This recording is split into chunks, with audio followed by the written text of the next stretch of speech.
안녕하십니까. 빨간 주식 이상로입니다. 자, 오늘도 핵심 트렌드와 내일장 추천주 한번 같이 알아보도록 하겠습니다. 간밤에 다들, 편안하게 주무셨는지 모르겠습니다. 사실, 저도, 전일 같은 경우에 상당히 이제 불확실성이 시장이 또 컸고, 이제 환율, 또 이제 가상화폐 모두 다 크게, 동요하면서 큰 변동성을 좀 나타냈습니다. 음, 저도 마찬가지로 이제 3시 반까지 잠을 못 자고 계속 지켜보고 있었는데, 아침이 돼서 이제 정상적으로 개장이 확정이 되면서 그 소식도 저희가 이제 텔레그램을 통해 가지고 계속 실시간으로 여러분들께 안내를 드렸습니다.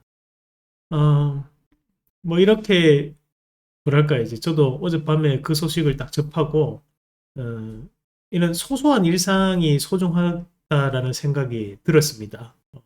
뭐 애들 학교는 어떻게 할 것이며부터 시작을 해가지고 뭐 이게 정말 주식이 개장되는지 안 되는지도 불확실한 상황이었고, 다행히 이제 국회에서 계엄 해제가 이제 가결되면서 한도가 좀 나오는 부분들이었는데, 시장도 이제 재빠르게 어느 정도 안정을 좀 찾아가는 부분들이었지만, 시장은 좀 그런 것 같아요. 이제 우리는 시장이 금방 오늘 크게 악재가 없는 것처럼 뭐 소폭 하락은 아니죠. 그렇지만 이제 생각했던 것만큼 빠지진 않았기 때문에 뭐 큰 영향 없는 것 같다 이렇게 보실 수 있지만, 사실 이제 사람도 그렇잖아요. 사람도 지켜보다 보면 나 괜찮아 하지만 속으로 더 큰 뭐랄까 이제 상처를 받는 사람들이 있다시피, 못을 빼내더라도 못이 박혔던 자국은 끝까지 남습니다.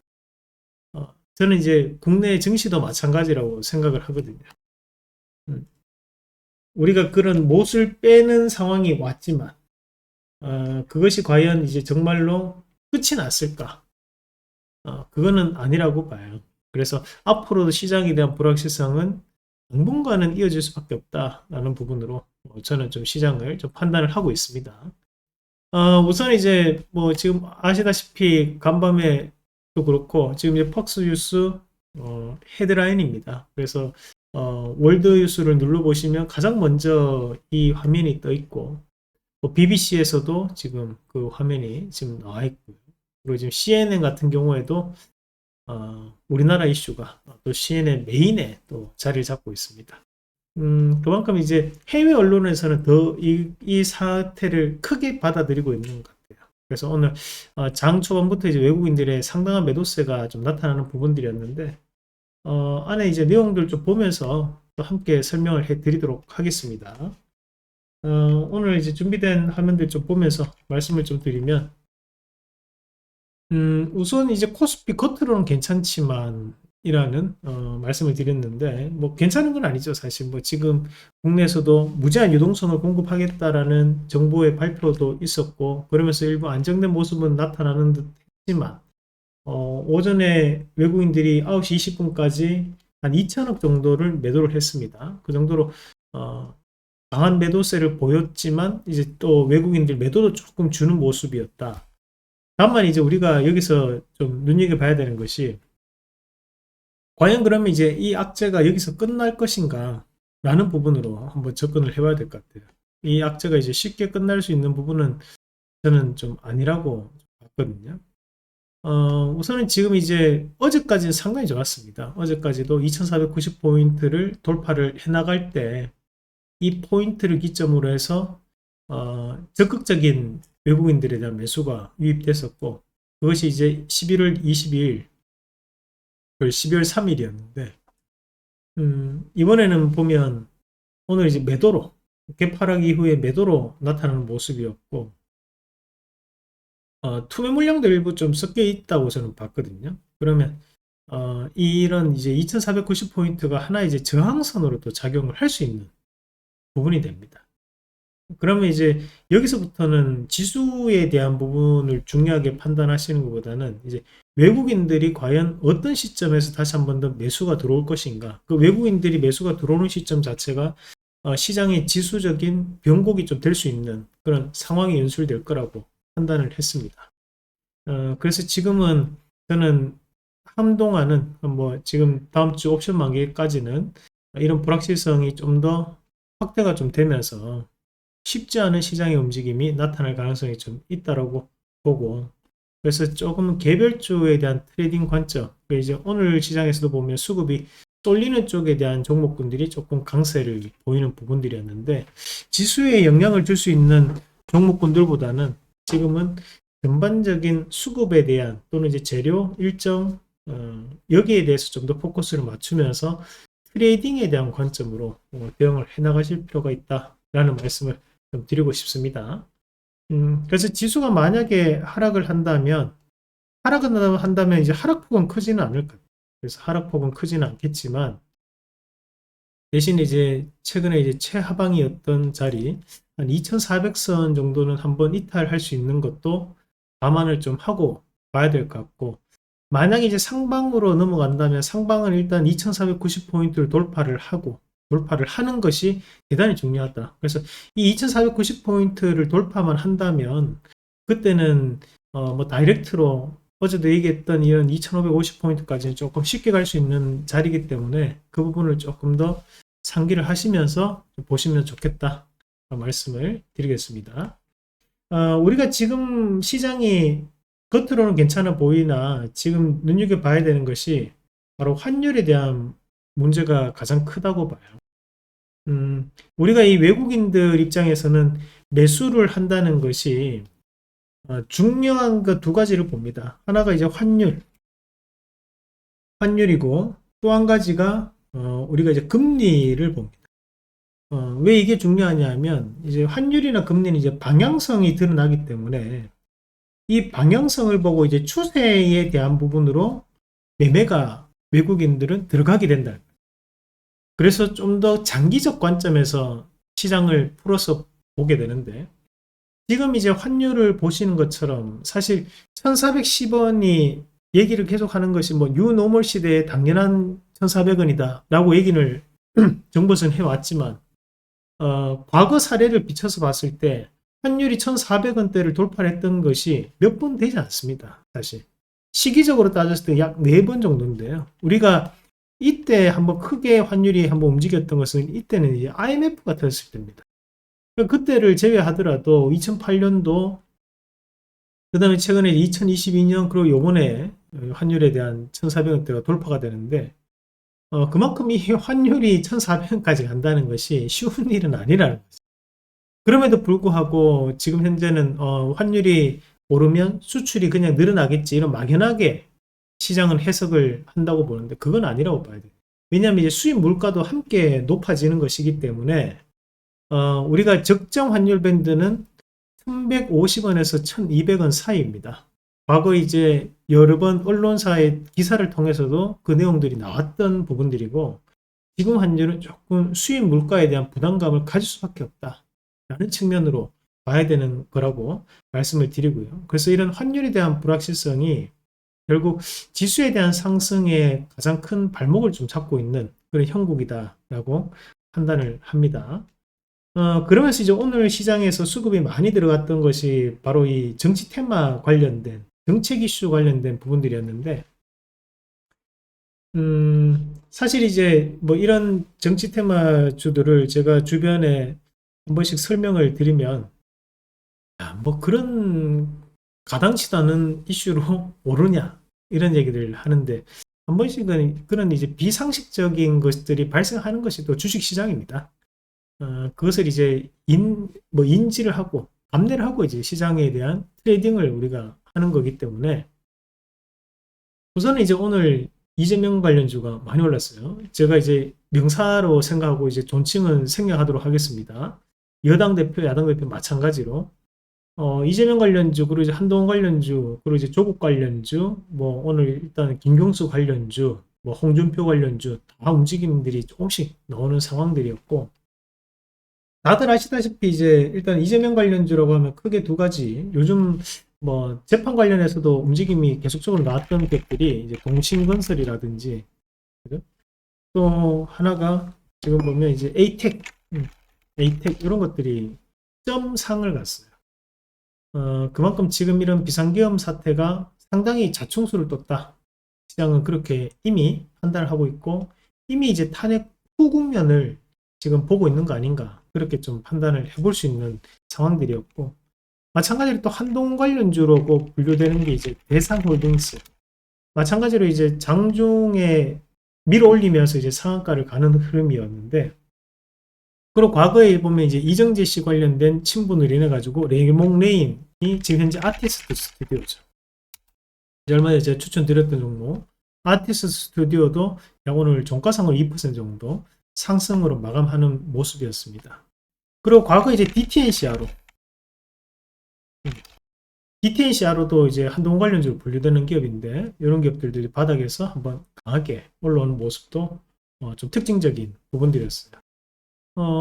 당분간 이런 이제 정치 테마주들이 이제 움직임이 계속 이루어질 수밖에 없을 것 같아요. 그죠? 이제 화천기계, 뭐 이거는 이제 조국 테마주죠. 조국 테마주, 동원금속, 홍준표, 이런 것들도 이제 한 번씩 움직임이 조금 나오는 그런 양상들이었고, 과거 이제 종목군들이 많았는데, 홍준표 관련주들이 뭐 동방성기라는 기업도 있고, 관련주가 있는데, 그건 이제 제가 다시 한 번 더 정리를 해서 말씀을 드리고요. 일단은 이런 정치 테마주 같은 경우에는 말 그대로 뭐랄까 이제 외부적인 변수에 의해서 이제 움직임이 나오다 보니까 우리가 이제 기업에 대한 가치를 보면서 접근하기가 조금 힘듭니다. 그래서 오히려 이제 정치 테마주에 대한 부분을 공략하시는 것보다는 조금 더 틀어가지고 뭐 정책 테마주로 좀 본다든지 그런 방향으로 저는 선해서 말씀을 드리곤 합니다. 마찬가지로 지금 현재 이런 정치 테마주들이 시장에서 강세가 보인다는 것은 다르게 판단해 보면 그만큼 이제 시장이 불확실성이 크니까 돈이 이쪽으로 쏠렸다라는 부분으로도 볼 수 있거든요. 그래서 일단 지금 현재 시장에 대한 움직임을 감안해서 본다면 당분간은 이런 쪽에 대한 움직임이 계속 이어질 수밖에 없지 않겠나. 그리고 아까 전에 이제 제가 착각했었는데 태양금속입니다. 태양금속이 이제 홍준표 관련주 토탈소프트,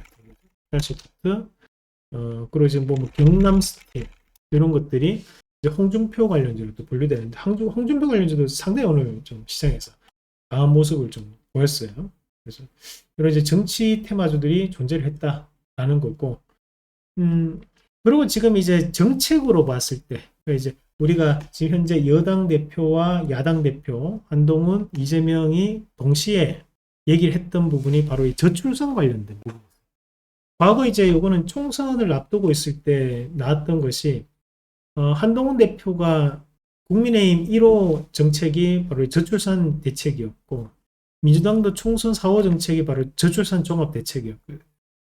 지금 이제 국가적으로 봤을 때도 출산율이 계속적으로 떨어지는 2023년도 통계까지 떨어지는 모습들이었다 보니까 결국 생산성에 문제가 생길 수 있다라는 것에 대해서 이제 시장이 공감대가 좀 형성돼 있다는 거죠. 뭐 사실 이제 우리가 이런 저출산 관련주들도 유아용품 관련주가 이제 저출산 관련주가 되는데 관계가 없죠, 직접적으로는. 그렇지만 시장은 하나의 테마적 움직임으로 나타나곤 합니다. 그래서 오늘은 꽤 이 정책 테마주들이 움직임이 꽤 컸어요. 바닥에서 꿈비 또는 이제 제로투 세븐, 그리고 아가방 뭐 이런 기업들이 또다시 한 번 더 강세를 좀 보이면서 만들어가는 모습들이 좀 나타났죠. 특히 이제 아가방 컴퍼니는 과거에도 우리가 이제 박근혜 관련주로 좀 연관됐던 부분이 있으면서 2012년도에 정치 테마주로 엄청난 상승세 기록을 했었거든요. 지금은 또 120월선 밑에 있다 보니까 조금 차트를 만들어가는 느낌이 상당히 강했다. 그리고 지금 현재 이런 유아용품 관련주들이 월봉으로 보면 전반적으로 주가가 상당히 하락을 해 있는 상황입니다. 그죠? 많이 하락을 했었기 때문에 바닥에서 조금 자잘한 이슈만 딱 붙더라도 오늘 또 강하게 좀 튀어 올라가는 그런 움직임을 보였던 거라고 좀 추정을 한번 해봐요.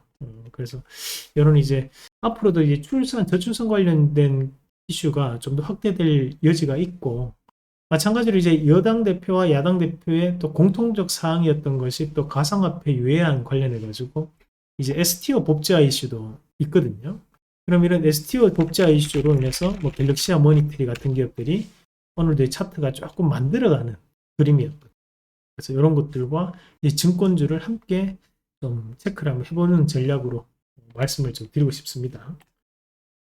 그리고 이제 오늘 하락폭이 대단히 크게 나타났던 것이 원전 그리고 대항고래 관련해 가지고 하락폭이 대단히 컸습니다.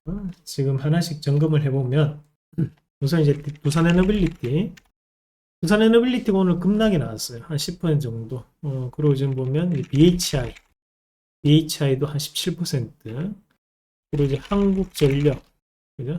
한정 KPS, 지금 보면 한정기술 모두 다 하락하는 모습들이었는데 결국에는 원전 관련된 부분 시장은 이미 윤 정권 끝났다 이렇게 좀 봤던 것 같아요. 오늘 시장을 본다면 그러면서 지금 이런 이제 현 정부에 대한 정책이 앞으로는 먹히지 않을 것이다. 실제로 이제 대왕고래 관련해 가지고 예산안에서도 상당한 감액이 되었고 그런 부분에서 다시 뭐 시추 관련된 이슈가 쉽지 않을 것이다. 그렇게 시장은 좀 보는 것 같습니다.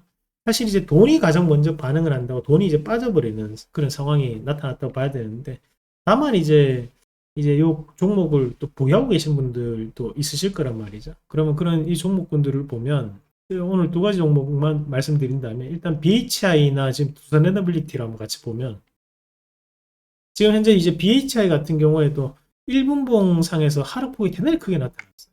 하락폭이 크게 나타났는데 우리가 이 주가라는 것이 항상 이제 그 지금 현재 그 비상계엄이라는 것은 돌발적인 악재거든요. 그럼 우리가 누구도 다 예상하지 못했던 상황이 갑자기 우리나라 시장에 핵폭탄이 뚝 떨어진 거예요. 우리 여러분들 잘못이 아닙니다. 왜냐하면 이거는 뭐 예상할 수 있는 부분이 아니잖아요. 누가 갑자기 그런 2024년도 이 시기에 한번 겪었던 과거 있었던 그런 비상계엄이 지금 이 시기에 터졌을 걸 누가 예상이나 했겠습니까? 아무도 예상할 수 없던 부분이었다는 거죠. 근데 그런 상황에서 지금 BHI도 이제 급락이 나왔는데 다만 이런 급락이 나왔던 부분에 대해서는 일부 되돌림 파동은 반드시 나온다. 그냥 지금 크게 빠졌기 때문에 여기에서 나도 무서워 그냥 팔고 떠날 거야 그렇게 하실 필요는 없다라는 거예요. 반드시 반등은 나온다. 이 주식이 항상 보면 되돌림 파동이 들어오고 여러분들이 할 수 있는 기회를 반드시 줍니다. 그럼 그 기회를 저는 지금 좀 더 확인해 볼 필요가 있다. 원전 관련주를 보유하고 계신 분들은 오늘 이제 두산에너빌리티를 보면 어때요? 우리가 이것도 이제 3중 신호가 뜨고 이제 우리가 1분 봉상 이제 바닥 신호가 떴다고 봐야 되거든요. 그러면 그 과정에서 이제 이탈되는 것이 이제 19,000원 밴드인데 이 19,000원 밴드 밑에서부터 지금 반등이 올라오는데 이 반등폭 자체가 아직까지 상당히 좀 제한적이었다 봐요. 그러니까 저는 내일 시장에서도 반등은 강하게 올라올 수 있으니까 이 반등이 강하게 한번 올라온다면 그때 한번 재정비를 좀 한번 해보는 전략으로 말씀을 좀 드리도록 하겠습니다. 뭐 지금 오늘 이제 한국가스공사 이런 것들도 1분 봉상에서 지금 투매가 좀 발생을 했죠. 그래서 그 자리에서 이제 투매가 가격대를 한번 잡아온다면 33,400원 정도 밑으로는 조금 과한 하락이다 라고 저는 좀 보는 입장입니다. 그러니까 이런 자리에서는 조금 더 항상 보면 강한 반등세를 한 번씩 붙여보더라. 그래서 지금 시장은 오늘은 조금은 비성적으로 투매가 나타나는 과정들이었으나 대신에 좀 더 냉정함을 시장을 좀 찾으면서 반등을 좀 보일 것이다 라는 말씀을 드리도록 하겠습니다. 그럼 그 반등을 한번 확인해 보시고 난 다음에 대응해도 늦지 않다 라는 말씀 드리겠습니다. 자, 이제 내일장에 우리가 그럼 좀 공략을 해볼 종목이 과연 있냐? 사실 뭐 지금 시장에서는 우리가 어떤 것들을 좀 길게 보고 가져간다기 보기보다는 저는 이제 트레이딩 관점으로 좀 대응을 해줘야 된다고 좀 보는 입장입니다. 그래서 조금은 낙폭과대 종목군과 한번 섞어서 오늘도 한번 뽑아봤는데 우선은 이제 앞에 한번 설명드렸던 이제 갤럭시아 모니터리 이거는 제가 이제 금리 인하 국면이 우리나라뿐만이 아니라 글로벌 국면에서도 금리 인하 국면에 들어왔기 때문에 이런 그 갤럭시와 머니터리 같은 대한투자 관련된 기업들은 좀 눈여겨봐야 되는 기업이라 봐요. 이 종목 이제 세력이 있는 종목입니다. 오늘도 이제 30분 봉상에서 돌파가 나오면서 넘어갔기 때문에 제가 이제 방송에서도 한번 언급을 해드렸었는데, 이런 8,600원 밴드가 상당히 중요한 밴드가 형성되어 있고 다시 한 번 더 올라가는 흐름을 좀 붙일 수 있으니까 매집이 돼 있어요. 그러면 이런 종목군들은 앞에 있던 고점까지는 한번 강하게 좀 튀어 올라갈 수 있다. 여러분들이 지금 현재 보고 있는 화면은 이제 30분 봉입니다. 30분 봉 돌파가 나왔던 자리라고 판단 한번 해봤고, 그리고 이제 제로투세븐. 제로투세븐은 이제 유아 관련주 안에서도 조금 낙폭이 큰 종목이죠. 최근에 이제 트렌드가 이런 240선과 480선 밑에서 하방에서 낙폭과대를 주고 이제 올라올 수 있는 종목군들이었는데, 지난주에 소개를 해드렸던 이제 메디코스트 이런 것들 이제 낙폭과대 이후에 치고 올라가면서 넘어왔고, 이제 우리가 이제 11월 달에 달렸던 이제 이스트 소포트 이런 것들도 240선과 480선 밑에서 올려오는 모습들이었거든요.